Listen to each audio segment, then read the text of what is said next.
بسم اللہ الرحمن الرحیم۔ عزیز طلباء و طالبات، السلام علیکم ورحمۃ اللہ وبرکاتہ۔ میں لیکچرر پروین عابد آپ سے مخاطب ہوں اور امید کرتی ہوں کہ آپ سب اللہ کے فضل و کرم سے بخیر و عافیت ہوں گے اور طلب علم کے جذبے سے سرشار اصول علم کے لیے کمر بستہ۔ ہمارا آج کا لیکچر جماعت 12ویں کی اردو لازمی کا تیسرا سبق ہے، فاقہ میں روزہ۔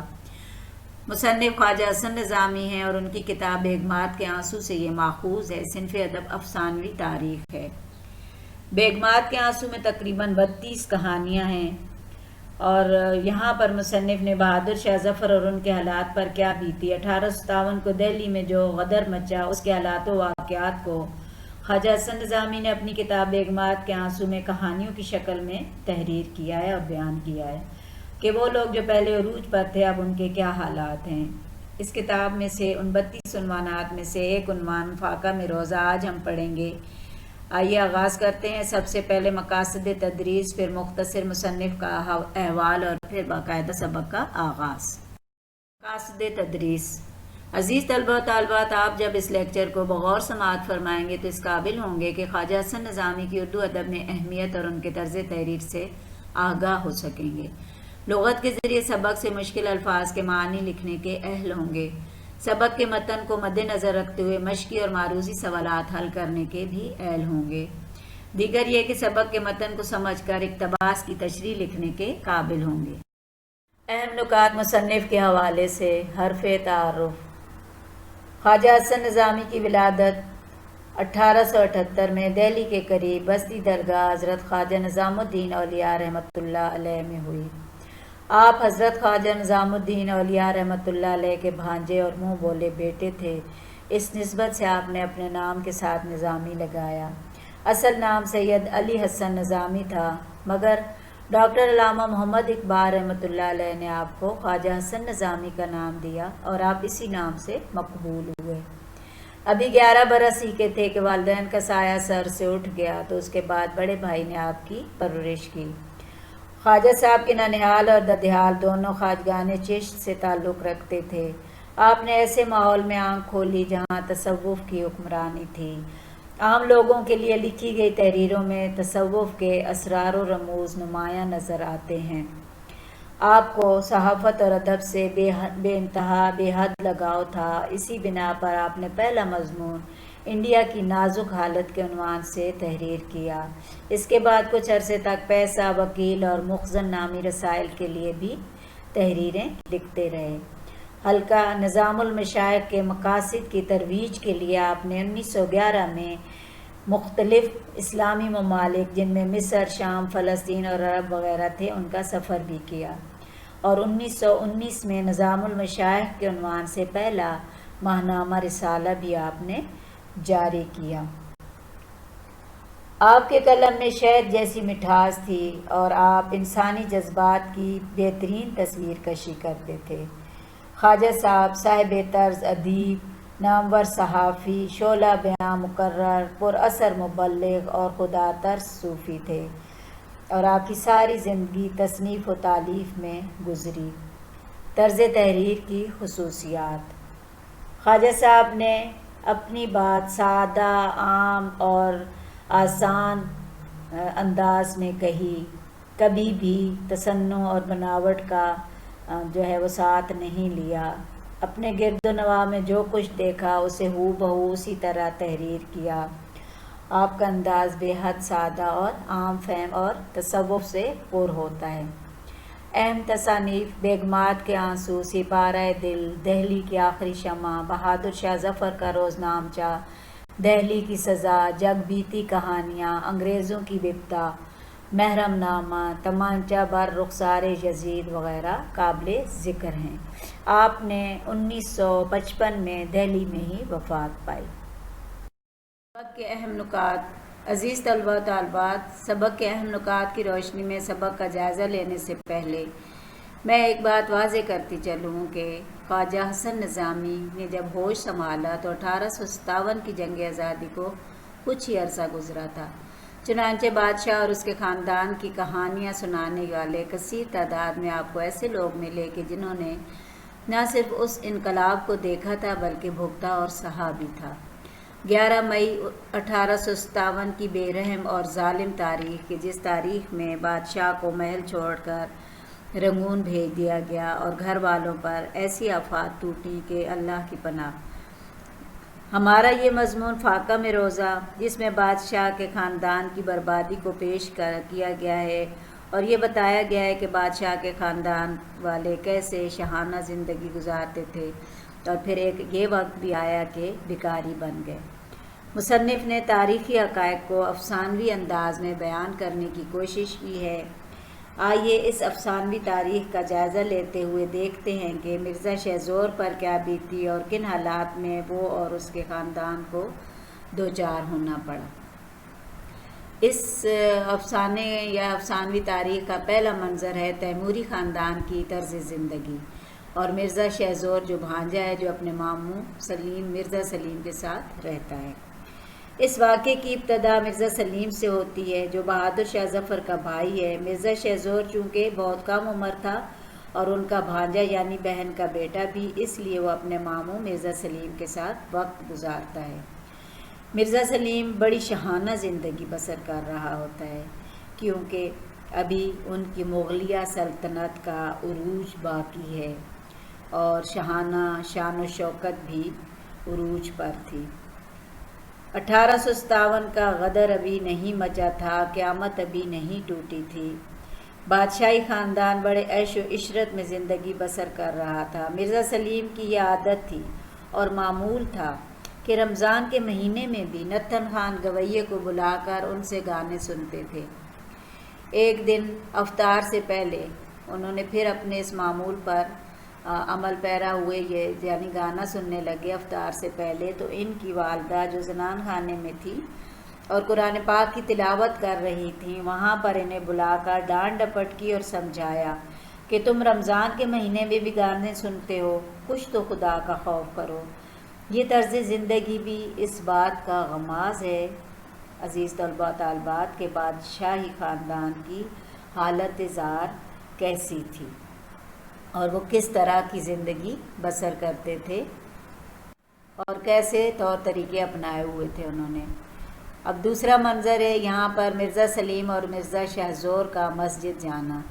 یہ جامع مسجد کا پہلا منظر ہے، اسی میں ان کے جو ہے وہ باقی مناظر بھی پیش کیے جائیں گے۔ اب مرزا سلیم والدہ کی ڈانٹ ڈپٹ سے آزردہ ہو جاتا ہے، یعنی غمزدہ ہوتا ہے، اور پھر بھی ان کی عزت کا پاس کرتے ہوئے ان کے حکم کو ماننا اس کے لیے ضروری ہوتا ہے اور ان کا حکم مانتا ہے۔ اور جب وہ اداس بیٹھا ہوتا ہے تو ایسے میں مرزا سلیم کے وہ دوست جو ہر وقت اس کے دائیں بائیں جمع رہتے تھے مشورہ دیتے ہیں کہ حضور اداس نہ ہو، چلیے آج جامع مسجد جاتے ہیں، اور افطاری کے وقت رمضان کا مہینہ بھی ہے، اللہ کے دن بھی ہیں اور اللہ والوں کی بہاریں بھی، چلیں جا کر دیکھتے ہیں جامع مسجد کی رونقیں۔ مرزا سلیم مان جاتے ہیں اور مرزا شہزور کو ساتھ لے کر دوستوں سمیت دہلی کی جامع مسجد پر پہنچ جاتے ہیں۔ اب یہاں پر جامع مسجد کا پہلا منظر بیان کیا جا رہا ہے کہ مسجد میں کیا کیا رونقیں تھیں۔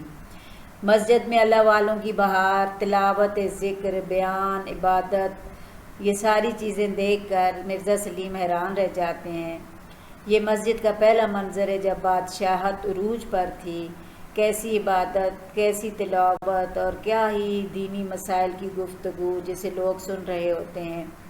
یہ ساری چیزیں مرزا سلیم کے دل پر بھی گہرا اثر کرتی ہیں اور دین کا غلبہ ان کے دل پر چھا جاتا ہے۔ مسجد کی رونق کو دیکھ کر وہ بہت خوش ہوتے ہیں۔ افطار کے وقت مختلف انواع و اقسام کے کھانے کے تھال بھی سجے ہوئے آتے ہیں جو بادشاہوں اور رئیسوں کے گھروں سے اس طرح کے سینکڑوں خوان کے ساتھ سجے ہوئے آتے ہیں۔ یہ وہ بہترین حال ہے اس جامع مسجد کا، اور اس کا اثر مرزا سلیم کے دل پر ایسا ہوتا ہے کہ وہ روزانہ مسجد آتے ہیں اور سحری و افطاری کا اہتمام بھی کرتے ہیں اور بڑے شاہانہ انداز میں کرتے ہیں، جو شاہوں کا طور طریقہ تھا، جو شاہانہ طریقہ تھا، اس طریقے سے سحری اور افطاری کا جامع مسجد میں اہتمام کرتے ہیں اور احترام بھی کرتے ہیں۔ شہزور بڑا ہوتا ہے، شادی ہوتی ہے، یوں وقت گزرتا جاتا ہے ایسے کہ پر لگا کے اڑ گیا ہو، معلوم ہی نہیں ہوتا۔ اور ایسے میں 11 مئی 1857 کا دن آ جاتا ہے۔ یہ وہ دن ہے کہ جس دن بادشاہ رنگون میں قید ہوتا ہے، اس کے بچے قتل کر دیے جاتے ہیں اور سب کچھ دہلی سمیت تباہ و برباد ہو جاتا ہے۔ اب یہاں پہ اسی افسانوی تاریخ کا تیسرا منظر ہم پیش کرتے ہیں کہ 1857 کا غدر جنگ کے دوران مسجد گھوڑوں اور انسانوں کے رہنے کا ٹھکانہ۔ پہلے ہم نے جامع مسجد کا جو منظر پیش کیا وہ تھا بادشاہی مغلیہ حکومت کے دور کا، اور اب یہ جو ہے 1857 کا غدر جب برپا ہوتا ہے، جنگ ہوتی ہے، تو اس وقت جب انگریز غالب آتے ہیں تو مسجد کا کیا حال ہوتا ہے۔ مسجد کا کیا حال ہوتا ہے، یہاں پر جو ہے وہ مسجد کا ایسا حال ہوتا ہے کہ ہر طرف چولہے جل رہے ہوتے ہیں، انسانوں کے لیے کھانے پک رہے ہوتے ہیں، گھوڑے باندھے جاتے ہیں، ان کے لیے دانہ ڈلا جاتا ہے، ہر طرف گھاس پڑی ہوئی ہوتی ہے، یعنی مسجد کم اور استبل کا منظر زیادہ ہوتا ہے۔ اور یوں مسجد کا حال بہت برا ہوتا ہے۔ وہ جامع مسجد جو کبھی دہلی کی رونق بنی ہوئی تھی، آج استبل کی شکل میں نظر آتی ہے۔ پھر اسی دوران جو ہے مرزا شاہ زور کو دوبارہ اس مسجد میں رمضان کے مہینے میں جانے کا موقع ملتا ہے، جب انگریزوں نے وہ مسجد مسلمانوں کے سپرد کر دی ہوتی ہے۔ اس وقت کا حال یہ ہوتا ہے کہ چند مسلمان میلے کچیلے پیوند لگے کپڑوں میں بیٹھے 2-4 قرآن شریف پڑھ رہے ہوتے ہیں، اور کچھ اپنی پریشان حالی میں بیٹھے وظیفہ کر رہے ہوتے ہیں، اور افطار کے وقت چند آدمیوں نے کھجوریں اور دال سیو بانٹ دیے، کسی نے ترکاری کے قتلے تقسیم کر دیے، یعنی نہ وہ اگلے سا سما، نہ وہ اگلی سی چہل پہل، اور نہ وہ شان و شوکت۔ اور پھر اس کے کچھ عرصے بعد جو ہے وہ پھر اسی مسجد میں تیسری مرتبہ جاتے ہیں، وہ بھی رمضان کا مہینہ ہوتا ہے، اور رمضان کے مہینے میں جب وہ تیسری دفعہ جاتے ہیں تو وہاں پہ کیا منظر ہوتا ہے کہ وہ مسلمان جو انگریزی تعلیم کے دل دادہ ہوتے ہیں مسجد میں نظر ہی کم آتے ہیں، غریب غربا آتے ہیں تو ان سے کیا رونق خاک ہو سکتی ہے۔ پھر بھی وہ کہتے ہیں کہ غنیمت ہے کہ مسجد آباد تو ہے۔ اور مرزا شاہ زور جو ہیں اس وقت ان حالات و واقعات کو دیکھ کر بہت افسردہ ہوتے ہیں، آزردہ ہوتے ہیں۔ مسجد جو جامع مسجد دہلی کی تھی، یہ اس کا غدر سے پہلے کا اور بعد کا حال ہم نے بیان کیا۔ چوتھا منظر ہے مرزا شاہ زور اپنی بوڑھی ماں، لاچار بیوی اور 10 سالہ بہن کو لے کر دہلی سے بھاگ نکلتا ہے۔ جب حالات ناسازگار ہوتے ہیں تو مرزا شاہ زور اپنی بوڑھی ماں، لاچار بیوی اور کم سن معصوم بہن کو اپنے ساتھ لے کر اس قافلے کا سالار بن کر گھر سے نکلتا ہے۔ 2 رتھوں پر سوار غازی آباد جانے کے لیے جاتے ہیں، مگر وہاں انگریزوں کی موجودگی کو پا کر قطب صاحب کا رخ کرتے ہیں۔ وہاں پہنچ کر رات گزارنے کے بعد صبح روز پھر وہاں سے روانہ ہوتے ہیں۔ چھترپور کے قریب گوجر ان پر حملہ کر کے سامان لوٹ لیتے ہیں اور انہیں زندہ چھوڑ دیتے ہیں۔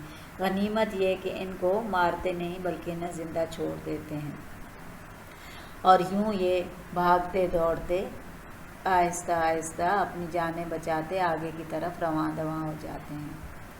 اب اصل بربادی جو ہے وہ مغلیہ خاندان کی شروع ہوتی ہے۔ یہاں 5واں منظر ہے مرزا شاہ زور کا اپنے اہل خانہ کے ساتھ مسلمان میواتیوں کے گھر میں پہنچنا۔ اب ان پر مصائب و آلام کے پہاڑ ٹوٹنے کا آغاز ہوتا ہے۔ اسی حالت میں اپنی 3 بیمار اور لاچار خواتین کو ساتھ لیے مسلمان میواتیوں کے گاؤں میں مرزا شاہ زور پہنچ جاتا ہے۔ وہاں کے لوگ انہیں کچھ دن تو پناہ دیتے ہیں، مگر وہ مرزا شاہ زور کی والدہ کو اور ان کو دیکھتے رہ جاتے ہیں۔ مرزا شاہ زور کی والدہ اپنا زمانہ یاد کرتی ہے، اپنے غم کا اظہار کرتی ہے، آہوزاری کرتی ہے، بیان کرتی ہے، اور اپنا حال سب کو سناتی ہے اور اپنے ماضی کو یاد کر کے روتی رہتی ہے۔ جہاں اس خاندان کو میواتیوں نے، مسلمان میواتیوں نے ٹھہرایا تھا، وہ ایسی جگہ تھی گاؤں کی کہ جہاں پر خوشی اور غمی کے وقت سب اکٹھے ہوتے تھے، یعنی کسی کی بارات آ رہی ہے تو کسی کا غم منایا جا رہا ہے۔ جس وقت ان کو وہاں ٹھہرایا گیا ان دنوں وہاں پر ایک بارات نے آنا تھا، لہٰذا مسلمان میواتیوں کے چودھری نے ان سے آ کر کہا کہ یہ جگہ ابھی آپ کو خالی کرنی پڑے گی، کیونکہ یہاں پر ایک بارات نے آ کے رکنا ہے، اور اس طرح پھر انہیں ایک چھوٹے سے کمرے یعنی کوٹھڑی میں ٹھہرایا جاتا ہے۔ پھر میواتیوں کا جو چودھری ہوتا ہے اس خاندان کا خیال تو رکھتا ہے، اچھا سلوک بھی کرتا ہے، اچھے سلوک سے بھی پیش آتا ہے۔ کچھ دن ان کی خاطر مدارت کرنے کے بعد وہی چودھری ان سے کہتا ہے کہ تم لوگ کوئی کام کیوں نہیں کرتے؟ شہزادہ رونے لگتا ہے اور کہتا ہے کہ ہمیں تو کام نہیں آتا، صرف تلوار چلانی آتی ہے۔ تو وہ اسے کہتے ہیں کہ تلوار کا یہاں کوئی کام نہیں ہے، یہاں تو ہل چلانا پڑتا ہے۔ یہ سن کر مرزا شہزور کی آنکھوں میں آنسو آ جاتے ہیں کہ مجھے تو ہل چلانا نہیں آتا، نہ گھاس کھودنی آتی ہے، میری یہ حالت دیکھ کر جو ہے وہ تمہیں رحم نہیں آتا۔ اب چودھری اس پر رحم کھاتا ہے اور کہتا ہے کہ اچھا تم ہمارے کھیتوں کی رکھوالی ہی کر لیا کرو، اور تمہاری جو عورتیں ہیں وہ ہمارے گاؤں کے عورتوں کے کپڑے سی دیا کریں۔ اس طرح جب سال کے بعد فصل اترا کرے گی تو ہم تمہیں اناج دے دیا کریں گے، تمہیں اناج مل جائے گا جو سال بھر کے لیے تمہارے کھانے پینے کے، رہنے سہنے کے لیے، ضروریات کے لیے کافی ہوگا۔ تو اس طرح مرزا اس گاؤں میں وقت گزارتا ہے، اور اس طرح ایک مرتبہ پھر ایسا ہوتا ہے کہ اس گاؤں میں بخار کی وبا پھیلتی ہے، تمام لوگ بیمار ہوتے ہیں، اور اس بیماری میں، بخار میں مرزا شہزور کی والدہ، بہن اور بیوی بھی اس لپیٹ میں آتی ہیں۔ یہ وہ عورتیں ہیں کہ جو حکیموں سے علاج کروانے والی ہیں۔ اب گاؤں میں نہ دوا ہے نہ حکیم ہے، باقی لوگ تو آہستہ آہستہ ٹھیک ہو جاتے ہیں، مگر انہیں یہ عادت نہیں ہوتی۔ یوں ہی اسی حالت میں وہ جو ہے اپنی خدمت بجا لاتی ہیں، یعنی مامائیں اور نوکرانیاں بنی رہتی ہیں، اور اسی حالت میں رہتی ہیں کہ ایک دن جو ہے وہ بہت زوروں کی بارش ہوتی ہے، ایسی بارش کہ اللہ کی پناہ۔ گاؤں والے تو اس کے عادی ہوتے ہیں، مگر یہ لوگ تو ناز و نحم میں پلے ہوتے ہیں، اس لیے یہ سختیاں نہیں جھیل سکتے، اور اس طرح ان کا سارا اناج بھی بھیگ جاتا ہے، اور سارا جو ہے وہ غلہ بھیگ جاتا ہے، اور ان کے پاس کھانے کو کچھ نہیں رہتا۔ یوں بارش میں اس خاندان پر یہ قیامت ٹوٹتی ہے۔ چھٹا منظر یہ ہے کہ شاہی خاندان کا فاقے میں روزہ رکھنا۔ جب اس خاندان یعنی مرزا شہزور اور اس کے 3 عورتوں پر یہ قیامت ٹوٹتی ہے کہ کچھ بھی کھانے کو نہیں رہتا، اور ایسے میں پھر ایک رمضان ان کے سر پر آ جاتا ہے۔ رمضان کی آمد ہوتی ہے، کچھ دن تو آرام سے گزرتے ہیں، مگر جب آٹا ختم ہوتا ہے تو ایسے بھی دن آتے ہیں کہ اس خاندان کے لوگوں کو فاقے کی حالت میں 2، 3، 4 روزے ان کو رکھنے پڑتے ہیں، اور فاقے کی حالت میں ہی روزہ رکھنا پڑتا ہے۔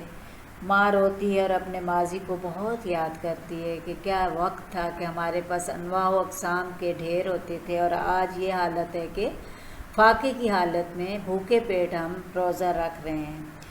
پھر شام کا ایک وقت ایسا آتا ہے کہ میواتیوں کا جو چودھری ہوتا ہے اس کے گھر سے ایک آدمی کچھ چاول، دودھ اور پیسے لاتا ہے کہ ہمارے ہاں نیاز تھی، اور یہ پیسے جو ہیں یہ زکوٰۃ کے ہیں۔